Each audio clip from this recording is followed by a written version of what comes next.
नमस्कार, capital TV का खास शो राहुल का अग्निपथ देख रहे हैं आप। मैं हूं आपके साथ पूजा। लोकसभा में राष्ट्रपति के अभिभाषण पर चर्चा के दौरान आज राहुल गांधी ने करीब 45 मिनट तक भाषण दिया। इस दौरान राहुल गांधी ने पीएम मोदी, आरएसएस पर हमला बोला, चीन की जबरदस्त तारीफ की, अपनी जातीय जनगणना और संविधान के मुद्दे को फिर से रिपीट किया। साथ ही हमेशा की तरह कई सारे झूठे आरोप भी लगाए।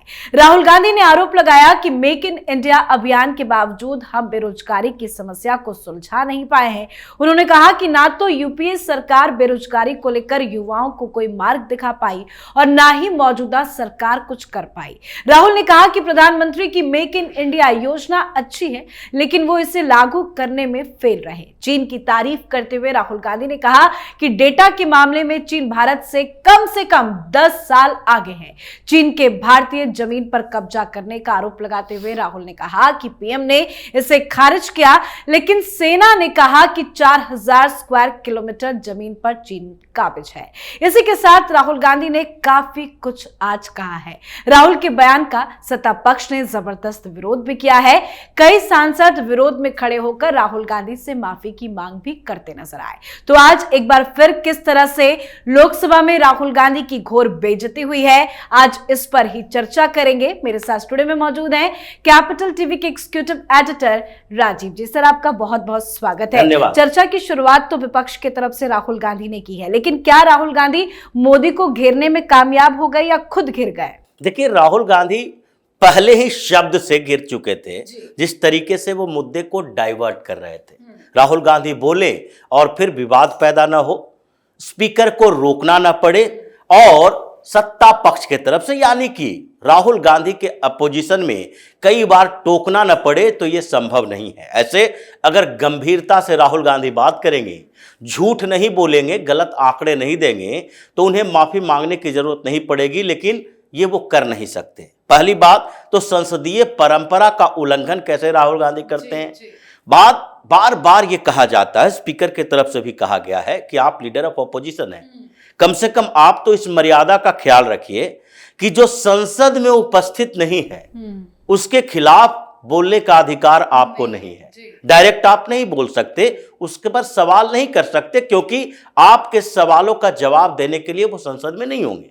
यानी कि आपने डॉक्टर मोहन भागवत की बात की और बार बार कह रहे देखिए इन्होंने जो बोला है उसका स्टेटमेंट है, स्टेटमेंट क्या था? राहुल गांधी ने क्या स्टेटमेंट दिया? राहुल गांधी ने सीधे बोला कि डॉक्टर मोहन भागवत ने कहा था कि 1947 में हमें आजादी नहीं मिली थी, आजादी तो राम मंदिर प्राण प्रतिष्ठा के साथ ही मिली। ये डॉक्टर मोहन भागवत ने नहीं कहा था। डॉक्टर मोहन भागवत ने तो कहा था कि 1947 में आजादी मिली, लेकिन वास्तविक आजादी, ट्रू इंडिपेंडेंस जो है, हमें राम मंदिर प्राण प्रतिष्ठा के साथ मिली। ये राहुल गांधी भी कहते हैं, ये सारे लोग कहते हैं, जितने दलित चिंतक है वो कहते हैं, अलग अलग ग्रुप का प्रतिनिधित्व करने वाले लोग अपने ग्रुप के बारे में कहते हैं, और डॉक्टर मोहन भागवत हिंदुओं का प्रतिनिधित्व करते हैं। तो हिंदुओं के लिए वास्तविक आजादी की बात उन्होंने की, धार्मिक आजादी, उन्होंने देश की आजादी की बात नहीं की।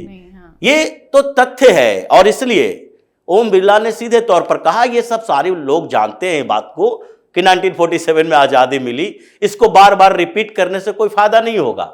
आपको ध्यान रखना चाहिए इन बातों का। ये लगभग 14 से 15 बार ऐसा हुआ कि 45 मिनट में राहुल गांधी बेइज्जत हुए एक तरह से अपने झूठ फरेब के कारण। पहली बात तो देख लीजिए, राहुल गांधी ने आज अपनी भाषा बदल दी। ये दलितों की बात करते हैं आदिवासियों की, बात करते हैं ओबीसी समुदाय की। हिंदुस्तान में दलित, ओबीसी, आदिवासी क्यों कहा जाता है उन्हें? क्योंकि वो पिछड़े हुए हैं, और पिछड़े हुए सामाजिक और शैक्षणिक, ये दो शब्द दिए गए हैं संविधान में, जो संविधान की कॉपी लेकर घूमते हैं। ये राहुल गांधी को पता होना चाहिए कि सामाजिक और शैक्षणिक आधार पर पिछड़ेपन की बात की जाती है, इसमें शैक्षणिक आधार भी है। और हिंदुस्तान के कितने दलित लोग ये राहुल गांधी की अंग्रेजी को समझ पाते हैं? ओबीसी वाले बहुत तालियां बजा रहे होंगे सुनकर कि राहुल गांधी ने बहुत बढ़िया स्पीच दिया है अंग्रेजी में। या फिर सारे आदिवासी देश के जो कहीं भी देखेंगे, लाइव नहीं देख पाए संसद में, कांग्रेस के प्लेटफॉर्म पर देखेंगे, या कांग्रेस वाले राहुल गांधी के स्पीच का प्रचार करेंगे, तो क्या वो नीचे हिंदी में सबहेड नहीं करेंगे?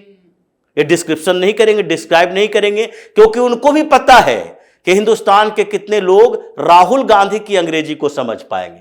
तो वो तो इसलिए माना जा रहा है कि इनको किसी ने सलाह दी कि आप जब भी हिंदी में बात करते हो और पार्लियामेंट स्पीच देते हो तो इतनी कंट्रोवर्सी पैदा हो जाती है आपके शब्दों को लेकर, आपके सेंटेंस को लेकर, आपकी बेवकूफियों को लेकर। इसलिए एक काम कीजिए, अंग्रेजी में दीजिए, कम गलतियां करेंगे।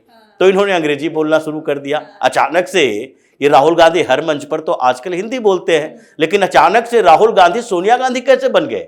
सोनिया गांधी हाल फिलहाल में इतना ज्यादा चर्चित रही कि उनकी आत्मा भी लगता है राहुल गांधी में आ गया, क्योंकि पार्लियामेंट में ये जो राष्ट्रपति के अभिभाषण पर परिचर्चा की शुरुआत, यानी कि धन्यवाद प्रस्ताव रखा सत्ता पक्ष की तरफ से, और रविशंकर प्रसाद ने सारी बातों के साथ सोनिया गांधी की बात की कि किस तरह से इन लोगों का माइंडसेट है, ये पॉलिटिकल एजेंडा है, ये तरीका है इन लोगों का कि दलित आदिवासी महिला राष्ट्रपति का अपमान करें। ये शुरू से ही इन लोगों ने किया है जब से चुनाव राष्ट्रपति का हुआ। इसके बाद राहुल गांधी को देखिए, इन्होंने जो बातें कही, जो झूठ फरेब परोसने की कोशिश की, आंकड़ों की बात की। इनके शुरुआत होती है और उसके बाद बातचीत करना शुरू करते हैं किस पर? सरकार के ऊपर हमला करने के लिए मोदी सरकार की एक बेहतरीन स्कीम मेक इन इंडिया, कि आप इकोनॉमी की चर्चा कर रहे हो तो इकोनॉमी की चर्चा इकोनॉमी के पॉइंट ऑफ व्यू से करो, और उसमें एक आंकड़ा होता है, आंकड़ों के झूठ फरेब बोलने की आप कोशिश करोगे तो पार्लियामेंट के अंदर पकड़े जाओगे। इसलिए इन्होंने क्या कहा? मैन्युफैक्चरिंग सेक्टर डाउन हो रहा है, ये जो मेक इन इंडिया है वो विफल हो गया है, जिसके कारण चीन हमारे घरों में बैठा हुआ है। यहां चीन का व्यापार बढ़ रहा है, हम चीन से 10 साल पीछे, यानी कि चीन हमसे 10 साल आगे हो गया है। मैन्युफैक्चरिंग सेक्टर की बात राहुल गांधी करते हैं तो मैन्युफैक्चरिंग सेक्टर में सबसे बेहतरीन उदाहरण मोबाइल कंपनियों की है, क्योंकि एक बच्चा से बच्चा, आजकल छोटे मोटे बच्चे भी होते हैं जो मोबाइल यूज करते हैं। और हिंदुस्तान की स्थिति क्या थी 2014-15 में? मोबाइल सेक्टर में हिंदुस्तान में मैन्युफैक्चरिंग यूनिट कितने थे? केवल दो मैन्युफैक्चरिंग यूनिट से पूरा हिंदुस्तान चलता था। लगभग हिंदुस्तान की जो उस समय डिमांड थी, जबकि उस समय डिमांड भी कम थी, बहुत कम डिमांड थी। ये 4G 5G तो आया नहीं था, ये 2G, उसमें भी 2G जब लाया ये यूपीए वालों ने तो उसमें भी बड़े घोटाले कर लिए। कंपटीटिव मार्केट लाने के चक्कर में इन लोगों ने क्या किया? सस्ता करेंगे लेकिन कंपनियों को प्रॉफिट ज्यादा दिलवाएंगे, तो 2G स्पेक्ट्रम घोटाला हुआ, ऑक्शन में ही गड़बड़ियां कर दी। तो उसके बाद उस समय केवल 2 मोबाइल यूनिट हुआ करते थे, और आज कितना है? लगभग 200 से क्रॉस कर चुका है।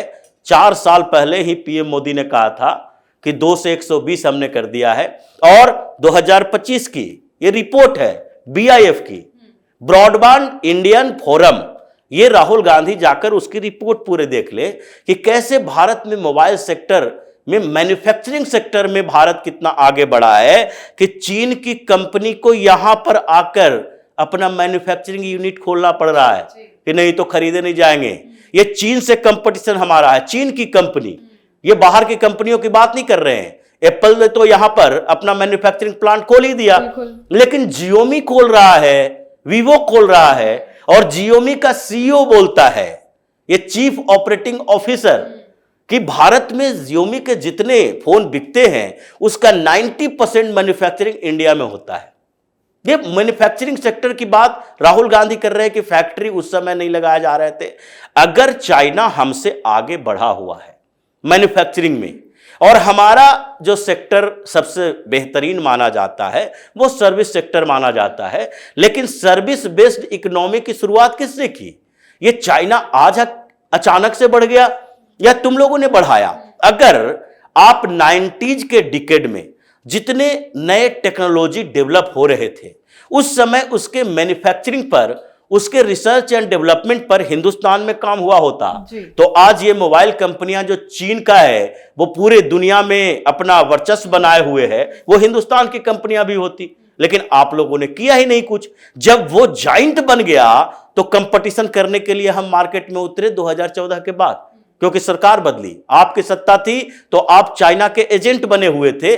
क्या पैसा देता था चाइना वाला, ये तो राहुल गांधी को ये देखना चाहिए कि राजीव गांधी फाउंडेशन के पास पैसे कहां से आए। हमारी मां के साथ ये जो कांग्रेस और कम्युनिस्ट पार्टी ऑफ चाइना का एमओयू साइन कैसे हुआ था? ये करोड़ों अरबों रुपया ले रहा था घूस ये, और चाइना को आगे बढ़ा रहा था। आज जब चाइना पिछड़ रहा है तो इसके बाद हिंदुस्तान में दबाव बनाना जरूरी है, इसलिए चाइना का जिक्र करता है। और उसके बाद ये सीमा विवाद की बात में राहुल गांधी को ये कोट करना चाहिए कि सेना ने जो कहा है वो हकीकत किस समय की है। ये राहुल गांधी नहीं बोलेंगे, सेना की बात कर दिए, सेना अब सवाल करेगी कि हमने कब बोला, कब हमने कहा कि 4000 स्क्वायर किलोमीटर जमीन चीन ने कब्जा लिया। अगर ये रिपोर्ट आपके पंडित जवाहरलाल नेहरू से इंदिरा गांधी के समय का है तो वो बता दीजिए, क्योंकि चाइना ने सबसे ज्यादा जमीन तो उसी समय कब्जा किया है और आज भी हम उसी से जूझ रहे हैं। आज की समस्या जो थी वो पार्लियामेंट की रिपोर्ट पर भी है और सेना के बयानों में भी है। सेना ने कभी नहीं कहा, वो कंट्रोवर्शियल एरिया जो है उसमें समाधान के लिए दोनों जगह की मीटिंग हो रही थी गालवान इंसिडेंट के बाद। ये गालवान पर भी आपने क्या कहा था? आपने ही कहा था, ये राहुल गांधी के शब्द थे कि भाई चीन के सैनिकों ने हमारे सैनिकों को मारपीट कर भेज दिया। और इस महामूर्ख व्यक्ति को यह भी पता नहीं था कि वो ऐसा जोन है जहां पर आप गन लेकर नहीं जा सकते हो। कह रहा है कि देखो चाइना वाले के पास हथियार था, हमारे लोग लाठी डंडे लेकर लड़ रहे थे। ये राहुल गांधी का ही कहना था। तो ये आज जो पार्लियामेंट में इन्होंने स्पीच दिया, संभलने की बड़ी कोशिश की। कोशिश तो यही रही कि थोड़ा सा पहले से पोलाइट हो जाए। पीएम मोदी की तरफ भी बोले कि देखिए पीएम मोदी हमारे तरफ देख नहीं पा रहे हैं। अब पीएम मोदी अगर इनके तरफ देख ले तो हो सकता है कि राहुल गांधी वहीं पर बोलना छोड़ देंगे। इसीलिए वो तो लिहाज करते हैं कि भाई आई कांटेक्ट राहुल गांधी से हुआ नहीं, कि राहुल गांधी जो याद करके आए हैं वो भी भूल जाएंगे। मोदी कल देखेंगे ही नहीं, सिर्फ तगड़ा जवाब भी देंगे। कल वो बताएंगे एक एक जो इन्होंने पॉइंट उठाया है। लेकिन दूसरी बात फिर संविधान पर, इनको किसने कहा? भारतीय जनता पार्टी के किस बड़े नेता ने कहा है या किस सरकार के किस मंत्री ने कहा है कि 400 सीटें आ जाएगी तो हम संविधान बदल देंगे? ये जो बार बार संविधान की कॉपी लेकर झूठ बोल रहे हैं, यही बात रविशंकर प्रसाद ने भी कहा कि हम बार बार जिक्र क्यों कर रहे हैं, क्योंकि इन लोगों को राष्ट्रपति की गरिमा समझाना जरूरी है। अगर राष्ट्रपति की गरिमा का ख्याल नहीं रहेगा तो इस संविधान के सबसे बड़े संरक्षक राष्ट्रपति का अपमान ये करते रहेंगे, संविधान की कॉपी लेकर घूमते रहेंगे। ये माँ बेटा सब लोग एक ही थाली के चट्टे बट्टे हैं। तो इसलिए राहुल गांधी ने जो स्पीच दिया उसमें न तो राष्ट्रपति के अभिभाषण पर जो राष्ट्रपति ने भारत सरकार के अचीवमेंट बताया उस पर चर्चा की, न ही इन्होंने इस पर चर्चा की कि ये जो बजट आया है या जो डेवलपमेंट की बात पीएम मोदी कर रहे हैं, उनकी सरकार कर रही है राष्ट्रपति के माध्यम से, उसमें क्या क्या कमियां हैं। आपने जो कमियां गिनाने की कोशिश की वो सारे झूठे आंकड़ों पर आधारित थे, इसलिए आपको टोका गया। और फिर आपने संविधान और अभी भी ये एलओपी बनने के बाद भी ये पार्लियामेंट में कैसे व्यवहार किया जाता है ये जानते नहीं है, इसलिए बार बार रोकना पड़ता है स्पीकर को। स्पीकर नहीं चाहते हैं कि लीडर ऑफ अपोजिशन को रोक टोक करे, लेकिन इन लोगों की स्थिति ऐसी है कि मेज थपथपाने और वॉकआउट करने से इन लोगों को मन नहीं भरता। तो स्पीकर को बोलना पड़ा कि भाई लोगों ने आपको भेजा यहां सवाल उठाने के लिए, अगर मेज ही थपथपाना तोड़ना फोड़ना है तो फिर वही काम कर लो। फिर ये मत कहना कि लिस्ट से नाम गायब हो गया, हमें सवाल पूछने का अधिकार नहीं दिया गया। तो ये राहुल गांधी की नियति बन चुकी है। लेकिन एक बात रहा कि इतने दिनों तक बेइज्जत होते होते राहुल गांधी पार्लियामेंट में थोड़े संभले नजर आए। इस बार उन्होंने कुछ चीजों को सावधानी से रखने की कोशिश की, लेकिन जो आदत है, जो समस्याएं हैं, जो बौद्धिक क्षमता है, जिसे पीएम मोदी ने सही शब्द दिया था बालक बुद्धि, तो बालक बुद्धि वाला स्वभाव नहीं आएगा, इसलिए उछल कूद मचाएंगे ही। लेकिन 45 मिनट में 14-15 बार ऐसे मोमेंट आए, यानी कि हर 2-3 मिनट के बाद राहुल गांधी को रोकना टोकना बेइज्जत करना पड़ा, क्योंकि ये झूठे आंकड़े झूठे भाषणों के आधार पर पार्लियामेंट को भी गुमराह करने की कोशिश करते रहे। एक चीज और नई बात देखने को मिली, हर बार राहुल गांधी जब भी लोकसभा में बोलते हैं तो अडानी अंबानी का जिक्र जरूर करते हैं, आज भूल गए क्या? देखिए जिस तरीके से राहुल गांधी को इस बार पीएम मोदी ने पहले ही कह दिया था ये जो विदेशी चिंगारी है वो तो बूझ चुकी है, और दूसरे तरफ से एग्रेसिव हुए पड़े हैं समाजवादी पार्टी वाले महाकुंभ को लेकर। तो इसके कारण राहुल गांधी को इस बार लगा कि अभी अगर अडानी अंबानी की बात करते हैं, खासकर अडानी की बात करते हैं, तो फिर आएगा क्या? सीधे आएगा अडानी से जुड़ा हुआ हिंडनबर्ग रिपोर्ट, और हिंडनबर्ग पर चर्चा करने के लिए, इनको जवाब देने के लिए फिर उधर से भी आएंगे, क्योंकि अभी तो ये थैंक्स गिविंग पर चर्चा कर रहे हैं, उसके बाद इनका जवाब भी दिया जाएगा। और इनका जवाब देने के लिए पहले ही निशिकांत दुबे ने कहा कि अभी मेरे पास एक और पिटारे में बचा हुआ है, अभी ये लोग सवाल पूछने ही नहीं दे रहा, 10 सवाल है मेरे पास, और वो किस पर है? ये जॉर्ज सोरोस के बेटे और मोहम्मद यूनुस की मीटिंग पर, और बांग्लादेश से घुसपैठियों को यहां भेजने पर, और इसमें राहुल गांधी के लिंक पर। यानी कि गांधी परिवार अब कैसे बांग्लादेश का इस्तेमाल, जिस तरीके से मणिपुर का कर रहा है, अब बांग्लादेश का इस्तेमाल करने के लिए जॉर्ज सोरोस के गैंग को भेजा है बांग्लादेश में, और वो आगे क्या कॉन्स्पिरेसी करने वाला है, इसलिए बांग्लादेश बॉर्डर पर जितने बाढ़ लगाए जा रहे हैं उस पर ये लोग हंगामा कर रहा है कि जितना हो सके घुसपैठियों को भेज दो, और इन लोगों को लगता है जितना हो सके मुसलमानों को हिंदुस्तान में भर दो, यानी कि ये 30-35% हो जाएगा, तो फिर ये हिंदुओं को बैलेंस करने में आसान होगा। फिर तो हम पार्लियामेंट में 99 सीटें नहीं, हमेशा 140-50 सीटें ले आएंगे, मुसलमानों की जनसंख्या बढ़ाना है। तो ये इस बीच जिस तरीके के डर से ग्रसित थे राहुल गांधी, इसलिए इन्होंने अडानी का नाम इस बार नहीं लिया, इस बार सीधे चाइना की तरफ आए। बेरोजगारी की बात देखिए, अब यूपीए में भी नहीं किया गया, एनडीए में भी नहीं किया गया, अब राहुल गांधी आए हैं कौन से? ये अवतरित होकर आए हैं जो बिना ब्लूप्रिंट के, समाधान इनके पास भी नहीं है, समस्या गिनाना इनका काम हो गया है। तो समस्या गिनाना तो एक सामान्य व्यक्ति की भी कहा जा सकता है क्षमता होती है कि यह समस्या है, लेकिन उस समस्या का समाधान बताओगे? यूपीए के समय क्या आप कोई बच्चे थे, 12-14 साल के थे, आप भी सांसद थे, आप भी बता सकते थे कि यूपीए 1 यूपीए 2 के दौरान कैसे बेरोजगारी की समस्या का समाधान होना चाहिए। जो अभी जिन लोगों से घिरे हैं उनका काम ही अराजकता पैदा करना है कि समस्या को इतना उभारो कि लोग परेशान होकर ये सोचने लगे कि ये डेमोक्रेटिक प्रोसेस है। गलतियां 1-2 नहीं की है कि डेमोक्रेटिक प्रोसेस पर भरोसा खत्म हो जाए। इन्होंने इलेक्शन कमीशन पर भी सवाल उठा दिया, और ये बेवकूफी देखिए, महामूर्खता की बात कि बोल रहे हैं कि इलेक्शन कमीशन से हमने मांगा लोकसभा चुनाव के वोटर लिस्ट का डाटा, महाराष्ट्र का भी जिक्र कर रहे हैं, महाराष्ट्र का भी जिक्र कर रहे हैं, इलेक्शन कमीशन से हमने वोटर लिस्ट मांगा। तो क्या कांग्रेस में इतने मूर्खों की जमात है कि इलेक्शन कमीशन का वोटर लिस्ट, हर बूथ का वोटर लिस्ट होता है और ये हर प्रत्याशी को मिलता है? इसके लिए इलेक्शन कमीशन ने अपने कोई सीक्रेट मिशन तैयार नहीं कर रखे हैं। और फिर विधानसभा चुनाव का भी वोटर लिस्ट तैयार हुआ, वोटर रोल दिल्ली चुनाव में आया।